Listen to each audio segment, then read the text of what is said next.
નમસ્કાર મિત્રો, તો આજનો દિવસ થઈ હતી કંઈક આવી રીતે શરૂઆત. વાગ્યા હતા 6 અને હું નીકળી ગયો હતો ઘરેથી બહાર રનિંગ કરવા માટે. ઘરે આવીને જોઈ તો મારો ભાઈ કંઈક આવી રીતે રમતો હતો. પછી મેં મારા પલાળેલા ચણા અને મગ લીધા અને પછી ખાવા માંડ્યો. અને આ છે હું જ્યાં સ્ટડી કરું. ઘરે તો હતી નહીં, લાઇટ 4 વ્હીલ હતી તો અહીંયા પણ ટ્રાફિક હતું. પછી હું નીકળી ગયો બપોરના ટાઈમે પાછો ભૂતેશ્વર મેળીવાના મંદિરે દર્શન કરવા.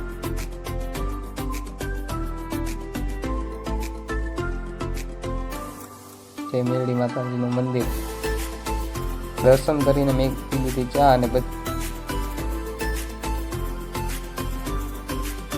આવી રીતે ભાઈ મંદિર નજારો તમને પણ બતાવ્યો. અને પછી હું નીકળી ગયો ઘર તરફ જવા માટે.